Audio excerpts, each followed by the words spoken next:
Hello everyone. तो अभी तक के हमारे वीडियो सेशंस में हमारा जो टॉपिक चल रहा था वो था क्लास 10th के चैप्टर 1 पावर शेयरिंग यानी कि सत्ता की साझेदारी। और आज उसका फाइनल पार्ट है यानी कि पार्ट 3। आज की इस क्लास में ये चैप्टर खत्म हो जाएगा। जैसा कि हमने लास्ट क्लास के एंड में बोला था कि हमारा सिर्फ एक ही टॉपिक बचा है, जो है फॉर्म्स ऑफ पावर शेयरिंग। यानी कि अभी तक हमने जो समझा इस चैप्टर से वो ये समझा कि पावर शेयरिंग होती क्या है, जिसमें हमने दो कंट्रीज के एग्जाम्पल लिए थे। एक एग्जाम्पल लिया था बेल्जियम का और दूसरा एग्जाम्पल लिया था श्रीलंका का। हमने देखा कि दोनों में कैसे कैसे सोशल डिवीजन था, लोगों के बीच में विभाजन था, और उस विभाजन को कि एक कंट्री में बड़े पॉजिटिवली सॉल्व कर लिया गया, बड़े आराम से सॉल्व कर लिया गया, बड़े पीसफुली सॉल्व कर लिया गया। वो थी हमारी बेल्जियम। और दूसरी कंट्री वहां पे वॉर हुई जो कई वर्षों तक चली और जिसमें लाखों लोग मारे गए, वो थी श्रीलंका। जहां से हमें यह समझ में आया कि वाकई में ही पावर शेयरिंग का बहुत बड़ा रोल है। उसके बाद हमने देखा कि पावर शेयरिंग क्यों करनी है, उसके क्या क्या रीजंस होते हैं, जिसमें हमने प्रूडेंशियल और मॉरल रीजंस के बारे में पढ़ा था। और यहाँ पे हमारी क्लास में अभी तक का हमने जो कवर किया था वो यहीं तक था। इसके बाद हमें समझ आ गया कि पावर शेयरिंग तो करनी है, पावर शेयरिंग के सारे फैक्ट्स हमें समझ आ गए कि क्यों करनी है। बट पावर शेयरिंग करने के कौन कौन से तरीके हो सकते हैं, कोई गवर्नमेंट कैसे कैसे पावर शेयरिंग कर सकती है, यानी कि फॉर्म्स ऑफ पावर शेयरिंग जो है वो हम आज के वीडियो में कवर करेंगे, जिसके साथ ही हमारा ये चैप्टर क्या हो जाएगा, खत्म हो जाएगा। तो अभी तक हमने जो जो पढ़ा है इस चैप्टर में से उसकी एक क्विक रिवीजन हम कर लेते हैं, उसके बाद फिर आज का टॉपिक स्टार्ट करते हैं। जैसे सबसे पहले हमने केस स्टडी ऑफ बेल्जियम की थी। बेल्जियम जो कि एक यूरोप की छोटी सी कंट्री है। हमने देखा था कि वहां पे जो एथनिक कंपोजिशन था, कैसे वहां पे डच स्पीकिंग और फ्रेंच स्पीकिंग लोग रहते थे और कैसे उनके बीच में डिस्प्यूट स्टार्ट हुआ था पावर को लेके, फैसिलिटीज को लेके, और कैसे उन्होंने एक बेल्जियन मॉडल निकाला। बेल्जियन मॉडल के अकॉर्डिंग जो भी गवर्नमेंट्स वहां पे बनेंगी, चाहे वो स्टेट गवर्नमेंट हो, चाहे वो रीजनल गवर्नमेंट हो, स्टेट या फिर रीजनल गवर्नमेंट हो, या फिर सेंट्रल गवर्नमेंट हो यानी कि टोटल कंट्री की जनरल गवर्नमेंट हो, या फिर कम्युनिटी गवर्नमेंट हो, कैसे सब में जो डच और फ्रेंच स्पीकिंग लोग हैं उन्होंने ये तय किया कि हमारी जो रिप्रेजेंटेशन होगी वो इक्वल होगी, या फिर कंट्री में कोई स्पेशल लॉ पास होगी तो इक्वल ही सबसे इक्वल रिप्रेजेंटेटिव होंगे, जिनसे पूछा जाएगा कि वो लॉ पास होनी चाहिए कि नहीं, चाहे वो डच स्पीकिंग हो चाहे फ्रेंच स्पीकिंग हो। यानी कि ये नहीं देखा जाएगा कि कौन सी कंट्री मेजोरिटी में है और कौन सी कंट्री माइनॉरिटी में, यानी कि कौन सी कंट्री बहुसंख्यक है और कौन से लोग कम संख्या में हैं। सभी को इक्वल पावर्स दी जाएंगी। ये था बेल्जियन मॉडल। उसके बाद हमने पढ़ा था नेक्स्ट श्रीलंका के बारे में, जहां पे मेजर रीजन में सिन्हला स्पीकिंग लोग थे और कम हमारे पास जो थे वो तमिल स्पीकिंग लोग थे। यहाँ पे कंपोजिशन थोड़ा सा और ज्यादा अलग है बेल्जियम से। यहाँ पे 74% लोग सिन्हला बोलते थे और 18% लोग क्या बोलते थे, तमिल। इनमें भी आपस में डिस्प्यूट खड़ा हो जाता है, क्योंकि 1948 में जब वो श्रीलंका आजाद हो गया तो 1956 के एक्ट में काफी ऐसी चीजें देखने को मिली जिसमें सारा का सारा सपोर्ट, चाहे वो लैंग्वेज से रिलेटेड हो, धर्म से रिलेटेड हो, हर चीज से रिलेटेड जो सपोर्ट गवर्नमेंट ने किया सिर्फ सिन्हला लोग को किया, तमिल को कोई सपोर्ट नहीं किया। इसके कारण तमिल लोगों में हेटेड स्टार्ट हो गया। उन्होंने भी अपनी अपनी छोटे छोटे ग्रुप्स और पार्टीज बनानी शुरू कर दी और वो अगेंस्ट हो गए किनके, सिन्हला स्पीकिंग लोगों के। तो ये जो थी, ये इसका जो रिजल्ट निकला वो बहुत भयानक था। सिविल वॉर हुई जिसमें हजारों लाखों लोग मारे गए। तो हमने देखा कि जो श्रीलंका की में जो इस चीज को लेके सॉल्यूशन नहीं निकल पाया, क्यों नहीं निकल पाया, उसका एक कारण था मेजोरिटेरियनिज्म। ये उस गवर्नमेंट को बोल दिया जाता है जहां पे मेजोरिटी में रहने वाले लोग यानी कि बहुसंख्यक, ज्यादा संख्या के लोग रूल चलाने की कोशिश करते हैं, टॉर्चर करते हैं माइनॉरिटी के लोगों को, उनकी जो नीड्स हैं उनको पूरा नहीं करते। तो ऐसी गवर्नमेंट बन चुकी थी कहां पे, श्रीलंका में। तो उसका रिजल्ट हमने देखा था क्या निकला था। उसके बाद फिर हमने देखा था कि कैसे बेल्जियम और श्रीलंका दोनों कॉमन हैं, कि दोनों लोकतांत्रिक हैं, बट फिर भी दोनों में कितने ज्यादा मेजर डिफरेंसेस हमें देखने को मिले। उसके बाद हमने समझा था कि अगर पावर शेयरिंग करनी है तो क्यों करनी है, जिसमें हमने पढ़ा था प्रूडेंशियल रीजंस के बारे में, यानी कि based on the practical calculation of profit and loss. तो उसको हम बोल देते हैं प्रूडेंशियल रीजंस, यानी कि प्रूडेंशियल कारण। और दूसरे थे हमारे नैतिक कारण यानी कि मॉरल रीजन। मॉरल रीजन हमारे क्या कहते हैं कि कोई भी डेमोक्रेटिक नेशन है तो उसकी जो सत्ता की साझेदारी है उसकी आत्मा है, यानी कि वो ये कहना चाह रहे हैं कि कोई भी डेमोक्रेटिक नेशन अधूरा होता है जब तक उसमें क्या नहीं की जाती, पावर शेयरिंग नहीं की जाती, सत्ता की साझेदारी नहीं की जाती। तो ये दो रीजन थे। यहां से मैंने आपको बताया, उस दिन भी बताया था, आज भी बता रहा हूं कि 3 मार्क्स का क्वेश्चन आ सकता है या फिर 1 मार्क की डिफाइंस आ सकती हैं कि प्रूडेंशियल रीजन क्या होते हैं, मोरल रीजन क्या होते हैं, या फिर इनके बीच में डिफरेंस जो कि बहुत बार देखा गया है प्रीवियस ईयर के एग्जाम्स में, प्रूडेंशियल वर्सेस मोरल रीजन बताओ, तो वहां पे 3 पॉइंट लिख के आप इसका आंसर दे सकते हो। ठीक है, जो भी आपने समझा है वही आपने लिखना है। जो भी आप बुक से क्वेश्चन आंसर करते हो वहां पे ये क्वेश्चन आपको जरूर देखने को मिलेगा, चाहे आप जो मर्जी बुक फॉलो करते हो फॉर द क्वेश्चन आंसर्स, वो आप फॉलो कर सकते हो। तो आज का जो हमारा टॉपिक है वो है फाइनल टॉपिक, यानी कि forms of power sharing. Very important topic, सारे चैप्टर की थीम है इस क्वेश्चन में, और यही क्वेश्चन जो बनता है वो 5 मार्क्स का बनता है, और ये मल्टीपल टाइम्स देखा गया है, क्योंकि मैंने लास्ट वीडियो में आपको कहा था कि कुछ मेजर इंपॉर्टेंट क्वेश्चन के बारे में बताऊंगा।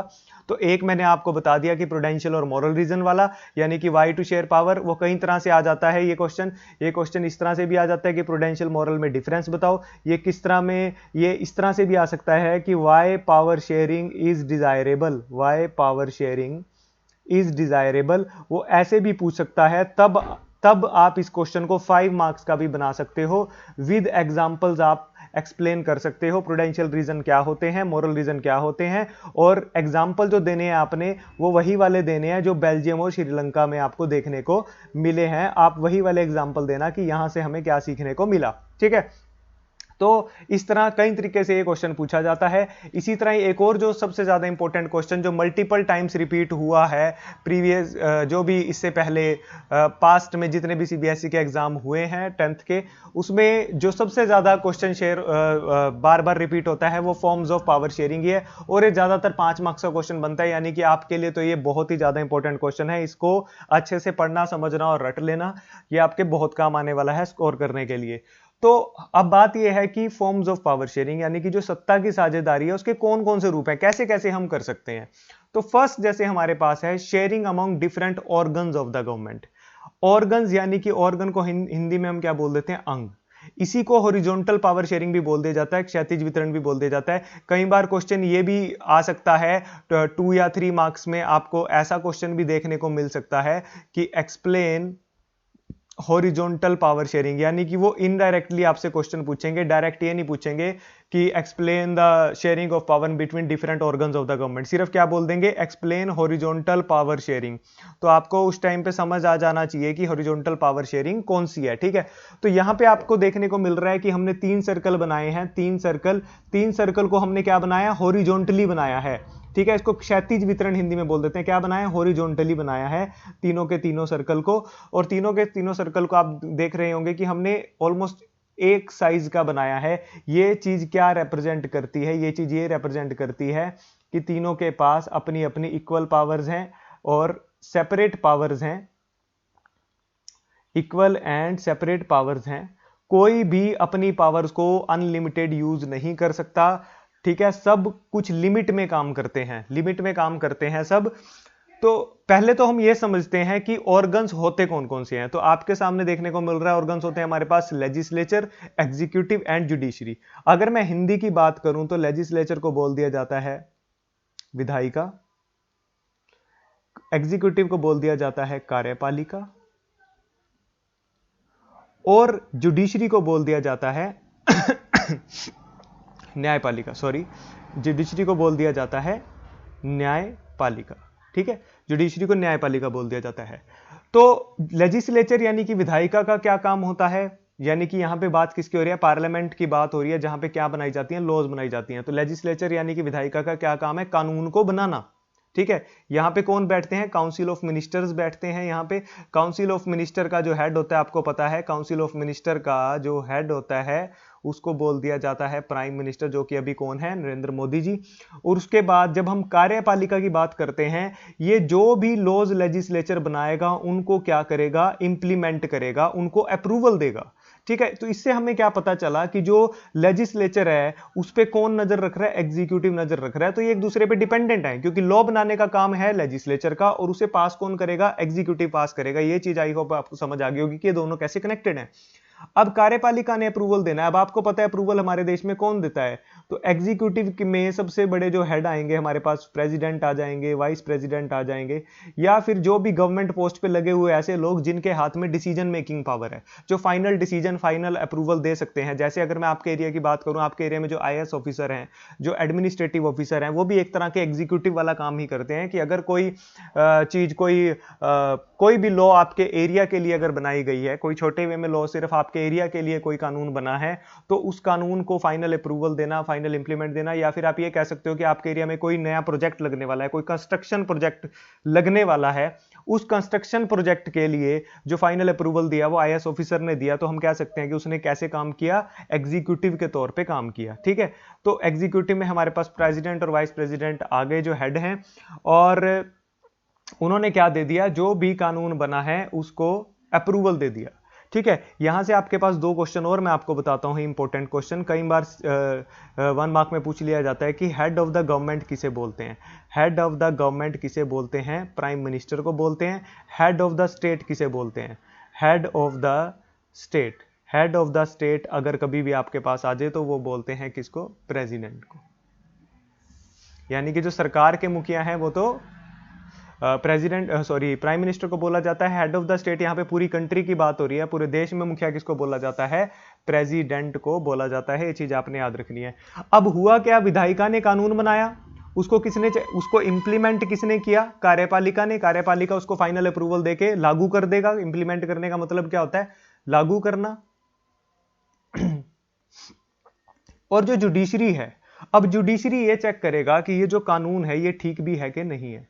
ठीक है, वो वर्किंग चेक करेगा एग्जीक्यूटिव की भी और लेजिस्लेचर की भी। अगर उसको कहीं पे कमी पाए जाए तो वो क्या करेगा, या तो उस पर स्टे लगा देगा या फिर वो इन्फॉर्म कर देगा कि भाई इसमें कुछ ना कुछ कमी है, इसको ठीक करो। ठीक है, तो ये काम किसका है? जुडिशरी का। और जुडिशरी की जो हमारे देश की, अगर मैं इंडिया की बात करूं तो यहां पे जो न्यायपालिका है, जुडिशरी है, वो जो जुडिशरी है वो किसके अकॉर्डिंग काम करती है? According to constitution. ठीक है, वो संविधान, जो हमारे देश का संविधान है उसके अकॉर्डिंग काम करती है। यानी कि अगर कोई लॉ चेक करनी है कि वो ठीक है कि नहीं है, तो जुडिशरी अपनी मर्जी से नहीं चेक करेगी। जो वहां पे सुप्रीम कोर्ट के जज हैं वो अपने मन से नहीं चेक करेंगे, वो किससे चेक करेंगे? कॉन्स्टिट्यूशन को देखेंगे कि हमारा संविधान क्या कहता है। अगर उन्हें लगता है कि यार इन्होंने जो लॉ बनाई है वो तो हमारा संविधान कहता है कि भाई ऐसी कोई लॉ इस देश में बन ही नहीं सकती, तो जुडिशरी क्या करेगी? यही चीज एक्सप्लेन करेगी लेजिस्लेचर और एग्जीक्यूटिव को, और उसके बाद उस लॉ पे क्या लगा दिया जाएगा? स्टे लगा दिया जाएगा। ऐसे काम करती है। आई होप आपको ये चीज समझ आ गई होगी। अब हमने देखा कि ये तीनों एक दूसरे को चेक कर रहे हैं। ठीक है, इसलिए इस सिस्टम को चेक एंड बैलेंस सिस्टम भी बोल दिया जाता है। Check and balance system, it is also called check and balance system. Check and balance system का मतलब क्या हुआ? लेजिस्लेचर, एग्जीक्यूटिव, एग्जीक्यूटिव जुडिशरी, तीनों आपस में इंटरकनेक्टेड है और आपस में एक दूसरे को क्या कर रहे हैं? चेक कर रहे हैं। एक दूसरे की वर्किंग को चेक कर रहे हैं कि कोई अपनी पावर का गलत इस्तेमाल तो नहीं कर रहा। तो इस चीज से हमें क्या समझ आ गई है? ये समझ आ गया है कि क्योंकि एक दूसरे को चेक करते हैं तो इसलिए चेक एंड बैलेंस सिस्टम। तो आपके पास क्वेश्चन में, जैसे मैंने बोला कि हॉरिजॉन्टल पावर शेयरिंग पूछ लिया जा सकता है, वो ये भी पूछ सकता है कि explain check and balance system. उस टाइम ये नहीं सोचना कि ये क्वेश्चन कहां से आ गया। तो याद रखना है, चेक एंड बैलेंस सिस्टम से भी वो आपसे क्या पूछना चाह रहा है? हॉरिजॉन्टल पावर शेयरिंग के बारे में, या फिर power sharing among different organs, यानी कि विभिन्न अंगों में कैसे वितरण होता है पावर का, वो आपसे पूछना चाह रहा है। ठीक है, आई होप आपको ये पॉइंट समझ आ गया होगा। अब बढ़ते हैं अपने नेक्स्ट पॉइंट की ओर। पावर शेयरिंग का दूसरा तरीका क्या है? दूसरा तरीका हमारा क्या कहता है कि sharing of power among different government at different levels, जिसको हम वर्टिकल पावर शेयरिंग बोल देते हैं। यहां पे आप देख सकते हो जैसे कि हमारे इंडिया में भी क्या है, पहले यूनियन गवर्नमेंट है, फिर स्टेट गवर्नमेंट है, फिर लोकल गवर्नमेंट है। अगर मैं इंडिया की बात करूं तो आपको पता है लोकल गवर्नमेंट में यहां पे हमारे पास कौन कौन सी गवर्नमेंट है? हमारे पास है पंचायत और हमारे पास है म्युनिसिपैलिटी। पंचायत यानी कि रूरल एरियाज की बात हो रही है, गांव वगैरह में। म्युनिसिपैलिटी यानी कि शहरों में। और म्युनिसिपल कॉर्पोरेशन कहां होती है? बड़ी सिटीज में। ठीक है, जो टाउन्स वगैरह हैं वहां म्युनिसिपैलिटी होती है, और जो बड़ी सिटीज हैं, बिग सिटीज हैं, वहां म्युनिसिपल कॉर्पोरेशन होती है। जैसे यमुनानगर में क्या है? म्युनिसिपल कॉर्पोरेशन है, क्योंकि म्युनिसिपल कॉर्पोरेशन के जो हेड होते हैं वो कौन होते हैं? यहीं पे लिख देता हूं मैं, यहाँ पे म्युनिसिपल कॉर्पोरेशन भी बोल देते हैं, यहाँ पे इसको म्युनिसिपल कॉर्पोरेशन। म्युनिसिपैलिटी के जो हेड होते हैं वो आपको पता है कौन होते हैं, एमसी होते हैं। म्युनिसिपल कॉरपोरेशन के जो हेड होते हैं वो मेयर होते हैं। और जो पंचायत के हेड होते हैं, मुखिया होते हैं, आपको पता है कि वो कौन होते हैं, सरपंच होते हैं। तो ये जो लोकल गवर्नमेंट है ये बाद में ऐड की गई थी। कब ऐड की गई थी इस क्वेश्चन की, इसकी डिटेल में अभी हमें जाने की जरूरत नहीं है, क्योंकि फर्दर चैप्टर्स में हम ये चीज पढ़ने वाले हैं। क्योंकि जो नेक्स्ट चैप्टर है हमारा इसके बाद वो फेडरलिज्म ही है, जिसमें हमने पावर्स का बंटवारे के बारे में ही सिर्फ पढ़ना है अमंग द डिफरेंट लेवल्स। यानी कि ये जो सेकंड पॉइंट है ये इतना इंपॉर्टेंट पॉइंट है कि अगला चैप्टर जो सारा का सारा वो इसी पे ही बेस्ड है। इसको हिंदी में इसको वर्टिकल पावर शेयरिंग भी बोल दिया जाता है। आपको याद रखना आसान है क्योंकि यहाँ जो डायग्राम बना हुआ है एज इट इज आप एग्जाम में बना सकते हो समझाने के लिए। ये वर्टिकल डायग्राम बना हुआ है इसलिए इसको वर्टिकल पावर शेयरिंग भी बोल दिया जाता है। तो अगर आपके पास क्वेश्चन आएगा कि वर्टिकल पावर शेयरिंग को एक्सप्लेन करो तो आपने कंफ्यूज नहीं होना। इसको हम हिंदी में बोल देते हैं कि सरकार के विभिन्न स्तरों पर सत्ता का बंटवारा। सरकार के विभिन्न स्तरों पर सत्ता का बंटवारा। यूनियन गवर्नमेंट का मतलब आपको पता ही है, कौन सी गवर्नमेंट, सेंट्रल गवर्नमेंट। कौन सी गवर्नमेंट, सेंट्रल गवर्नमेंट। और स्टेट गवर्नमेंट को अलग अलग कंट्रीज में अलग अलग नाम दे दिए जाते हैं। कहीं पे इसको रीजनल गवर्नमेंट भी बोला जाता है। पुराने टाइम में इसको प्रोविंशियल गवर्नमेंट भी बोला जाता था। पुराने टाइम में इसको क्या बोला जाता था, प्रोविंशियल गवर्नमेंट भी बोला जाता था। क्योंकि जब हम एंशिएंट इंडिया की बात करते हैं, इंडिया बिफोर इंडिपेंडेंस की बात करते हैं, इंडिया बिफोर इंडिपेंडेंस, जब भारत आजाद नहीं हुआ था तो हमारे देश में दो ही तरह के राज्य होते थे। एक तो होते थे ब्रिटिश प्रोविंसेस, जिसको हिंदी में हम ब्रिटिश प्रांत भी कह देते हैं, ब्रिटिश प्रांत। और एक हमारे होते थे प्रिंसली स्टेट्स। एक हमारे होते थे प्रिंसली स्टेट्स, ठीक है। ये तो अंडर क्या होते थे, अंडर ब्रिटिश गवर्नमेंट होते थे, डायरेक्ट ब्रिटिश गवर्नमेंट के अंडर होते थे। और जो हमारे प्रिंसली स्टेट्स होते थे यहाँ पे इंडिया के उस टाइम पे राजा वगैरह हुआ करते थे। एग्जाम्पल के तौर पे आपको बता देता हूँ, जम्मू एंड कश्मीर में और उसके बाद हैदराबाद में, तो काफ़ी सारे ऐसी प्रिंसली स्टेट्स थी हमारे इंडिया में। कब की बात कर रहा हूँ मैं, आज़ादी से पहले की बात। उसके बाद तो आपको पता है कि आफ्टर आज़ादी तो हमने स्टेट्स बना दी थी। और आज के टाइम में आपको पता होना चाहिए कि हमारे पास कितनी स्टेट्स हैं, 28 स्टेट्स हैं और 8 हमारे पास क्या हैं, यूटीज हैं आज के टाइम में।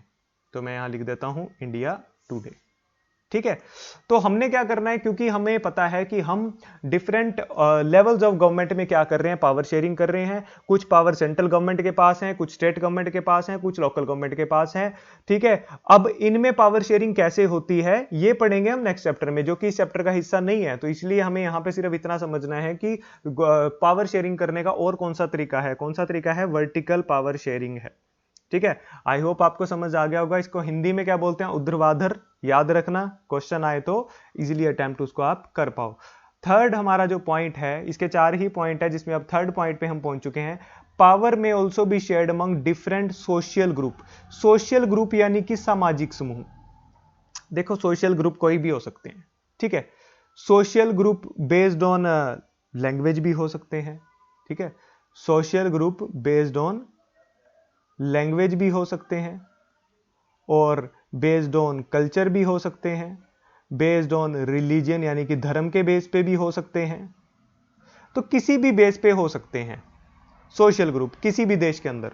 उन ग्रुप्स को क्या मिलनी चाहिए, पावर मिलनी चाहिए। इसका सबसे बड़ा एग्जांपल आपसे एग्जाम में पूछ लिया जाएगा कि write down the example of power sharing among different social groups. तो इसका जो सबसे बड़ा एग्जांपल देना है आपने, वो देना है बेल्जियम में जो हमारे पास क्या थी, कम्युनिटी गवर्नमेंट। तो बेल्जियम में आपको अगर याद हो बेल्जियम का केस, अगर आपको नहीं याद तो एक बार जो पुराना सबसे पहला वीडियो था उसमें रिवाइज कर लेना, उसमें हमने कवर किया था इस चीज को। बेल्जियम में जो कम्युनिटी गवर्नमेंट थी, उस कम्युनिटी गवर्नमेंट के पास आपको पता है कौन कौन से राइट्स थे, to protect culture, education and language, ठीक है। उसके पास ये 3 तरह के अधिकार थे कि वो अपने कल्चर को बचा सकते हैं, एजुकेशन को बचा सकते हैं और लैंग्वेज को प्रोटेक्ट कर सकते हैं, ठीक है। तो इसी तरह ही जो कम्युनिटी गवर्नमेंट थी वो भी किसका हिस्सा थी, एक तरह से सोशल ग्रुप ही था वो। कम्युनिटी क्या होती है, समाज का एक लोगों का कुछ ग्रुप, ठीक है। उनके साथ हमने क्या की है, पावर शेयरिंग की है। अगर मैं इंडिया की बात करूं, अगर एग्जाम्पल में आप सेकंड एग्जाम्पल, फर्स्ट एग्जाम्पल आप ये दे सकते हो, सेकंड एग्जाम्पल आप इंडिया का दे सकते हो। आप कह सकते हो कि इंडिया की जो पार्लियामेंट है, वहां पे जो SC ST है यानी कि स्केड्यूल कास्ट और स्केड्यूल ट्राइब के जो लोग हैं, SC ST को क्या दी गई है? रिजर्वेशन दी गई है, रिजर्वेशन ऑन सम सीट्स। कुछ सीट्स पे उनको क्या दी गई है? रिजर्वेशन, यानी कि उन सीट्स पे सिर्फ SC या ST कम्युनिटी से जो लोग बिलोंग करते हैं वही इलेक्शन लड़ सकते हैं। या फिर आपको देखने को मिलेगा कि जो पार्लियामेंट है उसमें 1/3 सीट्स जो हैं वो रिजर्व की गई हैं महिलाओं के लिए, ठीक है, रिजर्व फॉर वुमेन। तो वुमेन भी तो एक सोशल ग्रुप ही है, महिलाओं का समूह भी तो एक सोशल ग्रुप ही है। जो SC ST कम्युनिटी है ये सारा समाज ही तो है, तो समाज के क्या बने हैं? ग्रुप बने हैं। अब ये रिजर्वेशन क्यों की गई है? रिजर्वेशन इसलिए की गई है ताकि इन लोगों को भी पावर मिले, क्योंकि पुराने टाइम में ये लोग दब के रहा करते थे। कुछ ही समाज के लोग होते थे जो इलेक्शन लड़ सकते थे, जो पावर में आ सकते थे। तो इन सबको मौका देने के लिए, समाज में इक्वेलिटी बने, समानता बने, इसलिए इनको रिजर्वेशन दी जाती है, ठीक है। तो ये भी एक तरीका हो गया कि डिफरेंट सोशल ग्रुप्स के साथ हमने क्या की? पावर शेयरिंग की। क्योंकि जो आप रिजर्वेशन दे रहे हो, बेसिकली रिजर्वेशन देने का मतलब पावर शेयर करना ही तो है, उनको भी आप क्या दे रहे हो? कुछ पावर दे रहे हो। इसी तरह आपने देखा होगा कुछ यूनिवर्सिटीज, कुछ एजुकेशन सिस्टम में भी हमारे काफी ऐसी जगह देखी जाती है कि यूनिवर्सिटी में कुछ पोजीशंस जो होती हैं वो महिलाओं के लिए रख दी जाती हैं या SC ST लोगों के लिए रख दी जाती हैं। तो ये सारे किसके एग्जाम्पल हैं? ये सारे एग्जाम्पल हमारे किसके हैं? पावर शेयरिंग के ही एग्जाम्पल हैं। उसके बाद हमारा आता है last point, power sharing among political parties, pressure groups and social movement. किस किस के बीच में? राजनीतिक पार्टियों के बीच में हो रही है। दबाव समूह, प्रेशर ग्रुप किसको बोल देते हैं? दबाव समूह। और सामाजिक आंदोलन में सत्ता का बंटवारा। इसका मतलब समझते हैं क्या है। पहले हम आते हैं पॉलिटिकल पार्टीज पे, ठीक है। आपको पता है कि इलेक्शंस में आज के टाइम में काफी सारी पॉलिटिकल पार्टी क्या करती हैं? हिस्सा लेती हैं। अब पॉलिटिकल पार्टी, कई बार क्या होता है कि पॉलिटिकल पार्टीज से हमें क्या मिलती है? चॉइस मिलती है। Various political parties give us choice. वो हमें क्या देती हैं? चॉइस देती हैं कि हम किसी एक पॉलिटिकल पार्टी को चुन पाए। समटाइम्स क्या होता है? Sometimes no political party wins majority, ठीक है। अब किसी भी अगर पार्टी ने गवर्नमेंट बनानी है तो उसको मेजॉरिटी में जीतना पड़ता है। मेजॉरिटी का मतलब पता है क्या होता है? मैं आपको बता देता हूं। मेजॉरिटी का मतलब होता है, मान लो, एज्यूम कर लो कि हमारे पास 100 सीट्स हैं, ठीक है, जिन पे क्या होने वाला है? इलेक्शन होने वाला है। यानी कि 100 सीटें, अलग अलग जगह की सीट है जिन पे इलेक्शन होने वाला है। मान लो एक पार्टी है ए, दूसरी पार्टी है बी, तीसरी पार्टी है सी। अब 100 सीट पे अगर किसी को गवर्नमेंट बनानी है, कौन सी पार्टी गवर्नमेंट बनाएगी, उसको कितनी सीट लेनी पड़ेगी? तो मेजॉरिटी का मतलब होता है, मेजॉरिटी का मतलब होता है 50% + 1। यानी कि जितनी टोटल सीट्स हैं उनमें से आधे से थोड़ा सा ज्यादा, चाहे एक ज्यादा हो, जो भी पार्टी जीतेगी वो क्या करेगी? गवर्नमेंट बनाएगी। अब हुआ क्या? ए को मिली 39, इनको मिली 21, तो टोटल हमारे पास कितनी होगी? 60। अब 60 होगी तो बची मान लो बची 40 सीट्स। 40 सीट्स किसको मिली? सी को मिली। अब हमें क्या देखने को मिला? यार मेजोरिटी में तो कोई जीता ही नहीं। अब गवर्नमेंट तो ना ए बना सकता है, ना बी बना सकता है, ना सी बना सकता है, क्योंकि 50% 1 + 1 का मतलब क्या हुआ? 51 सीट्स। 51 सीट्स तो किसी को भी नहीं मिली। अगर किसी को मिल जाती तो वो अकेले गवर्नमेंट बना देते। तो अब क्या होगा? कोलिजन होगा। अब देखने को मिलेगा या तो ए सी के साथ मिल जाएगा, या ए बी के साथ मिल जाएगा, या बी सी के साथ मिल जाएगा। तो यानी कि गवर्नमेंट जो बनेगी वो कौन सी गवर्नमेंट बनेगी? कोलिजन गवर्नमेंट बनेगी। तो यहां से आपको समझ आ गया कि कोलिजन गवर्नमेंट किसे बोलते हैं? एक ऐसी गवर्नमेंट जिसमें 2 या 2 से अधिक पार्टियां मिल के गवर्नमेंट बनाती हैं, क्योंकि कोई भी एक पार्टी मेजोरिटी को क्लियर नहीं कर पाती। इस चीज को हम बहुत ज्यादा डिटेल में, पॉलिटिकल पार्टी एक चैप्टर आएगा उसमें पढ़ेंगे, ठीक है। इसमें हमने सिर्फ ये याद रखना है कि कैसे पॉलिटिकल पार्टीज के बीच में भी पावर शेयरिंग होती है। अब हमारे पास बात आ जाती है प्रेशर ग्रुप्स। प्रेशर ग्रुप्स यानी कि जिसको हिंदी में बोल देते हैं दबाव समूह।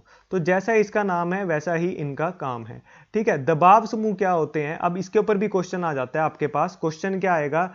Difference between, write down the difference between pressure group and political party. ये क्वेश्चन भी आपसे पूछ लिया जा सकता है कि प्रेशर ग्रुप और पॉलिटिकल पार्टी के बीच में क्या डिफरेंस है। ठीक है, ये भी एक इंपॉर्टेंट क्वेश्चन है इस चैप्टर का। प्रेशर ग्रुप के हमारे क्या होते हैं, देखो ये भी एक तरह से ग्रुप ऑफ पीपल हैं, group of people with same objective, जिनका एक ही क्या होता है, ऑब्जेक्टिव होता है, या फिर इंटरेस्ट होता है, या फिर गोल होता है। इनका जो मेन टारगेट होता है, जो भी गवर्नमेंट की पॉलिसीज हैं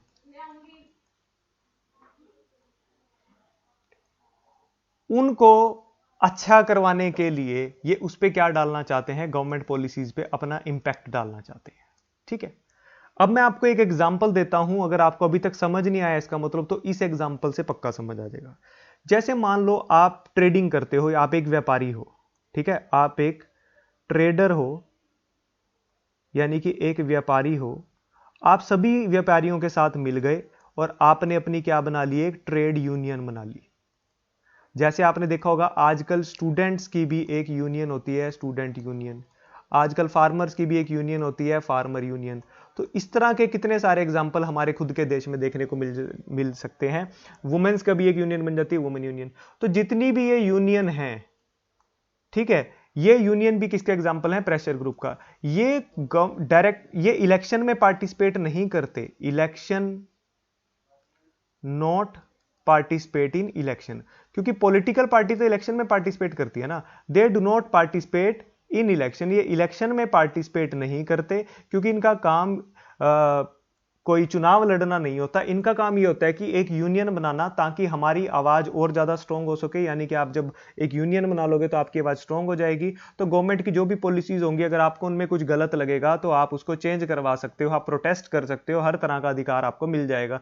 तो इस तरह की पावर शेयरिंग तो होगा क्या, जब आपकी यूनियन एक अच्छे लेवल पे बन जाएगी, गवर्नमेंट को लगेगा कि यूनियन अच्छे लेवल पे है, तो आपकी यूनियन में से भी एक क्या बना दिया जाएगा, हेड बना दिया जाएगा। गवर्नमेंट कहेगी कि चलो आपका एक हेड बना देते हैं जो आपकी बात हम तक रखेगा, क्योंकि जब भी कोई एक बहुत बड़ा समूह बनता है, किसी एक को तो लीडर बनाना पड़ता है, क्योंकि सभी के सभी लोग तो हमेशा अवेलेबल नहीं हो सकते। मान लो किसी पर्सन ने मिलने के लिए बुलाया और आपका जो ग्रुप है वो 1000 लोग हो गया, तो आप 1000 लोग तो मिलने के लिए नहीं जाओगे।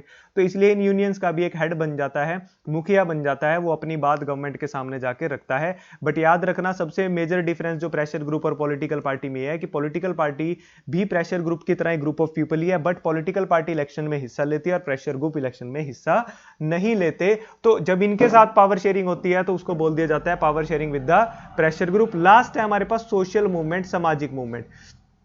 जैसे आपने देखा होगा कोई भी सोशल मूवमेंट है, जैसे मान लो वुमेन्स का ही प्रोटेस्ट है, ठीक है, महिलाओं ने प्रोटेस्ट कर दिया एजुकेशन को लेके कि हमें एजुकेशन कम मिल रही है, ठीक है, प्रोटेस्ट कर दिया किसको लेके, एजुकेशन को लेके। मैं फॉर एग्जांपल बता रहा हूं, आप कोई भी एग्जांपल लिख सकते हैं, ठीक है। महिलाओं ने प्रोटेस्ट कर दिया किसको लेके, एजुकेशन को लेके।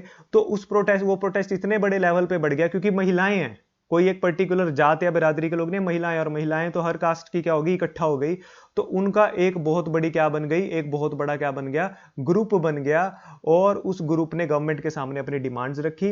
तो जब गवर्नमेंट ने देखा कि इतना बड़ा ग्रुप बन गया और इनकी डिमांड है तो हमें फुलफिल करनी ही पड़ेगी, तो उसको फुलफिल करने के लिए इनके ग्रुप को फाइनली क्या बना दिया गया, अथॉरिटी दे दी गई, इनकी बात मान ली गई, इनका भी एक हेड बना दिया गया, यानी कि इनके साथ भी हमने क्या कर दी, पावर शेयरिंग कर दी। तो इस तरह के काफी सारे एग्जाम्पल हमारे पास शो करते हैं कि जब भी कोई समाज में कोई मूवमेंट चलती है, कोई आंदोलन चलता है, तो उनके साथ भी पावर शेयरिंग कैसे की जा सकती है। तो ये 4 हमारे मेजर पॉइंट्स थे, आई होप आपको समझ आ गए होंगे। फिर भी एक बार एक क्विक नजर हम मार लेते हैं, हमने क्या क्या पढ़ा। हमने पढ़ा कि power sharing among different organs, यानी कि ऑर्गन्स कौन कौन से होते हैं, लेजिस्लेचर, एग्जीक्यूटिव एंड जुडिशरी, यानी कि विधायिका, कार्यपालिका और न्यायपालिका। उसके बाद डिफरेंट लेवल्स, यानी कि अलग अलग लेवल पे जो सरकार है उनके साथ पावर शेयरिंग। उसके बाद डिफरेंट सोशल ग्रुप, कोई भी सोशल ग्रुप हो सकता है, लोकल गवर्नमेंट के बारे में बता सकते हो, किसी कम्युनिटी के बारे में बता सकते हो। और लास्ट में हमारा पॉलिटिकल पार्टी, प्रेशर ग्रुप और सोशल मूवमेंट। ये था फॉर्म्स ऑफ पावर शेयरिंग, और इसी के साथ ही हमारा चैप्टर होता है खत्म। आई होप कि आपको ये चैप्टर अच्छे से समझ आया होगा। आपको ये चैप्टर अगर अच्छे से समझ आया है तो कमेंट करके आपने जरूर बताना है। तो मिलते हैं आपसे फिर नेक्स्ट वीडियो सेशन में। इसको अच्छे से आपने रिवाइज करना है और इसके बाद आप जिस मर्जी बुक से जिससे भी आप क्वेश्चन आंसर कवर करना चाहो, कुछ लोग एवरग्रीन, कुछ लोग एमबीडी और कुछ लोग अलग अलग ब्रांड्स की बुक फॉलो करते हैं, तो जो भी आपको बुक प्रोवाइड की है स्कूल ने या फिर आपने खुद से लिया है, आप उससे क्वेश्चन आंसर कवर कीजिए। So thank you so much for watching.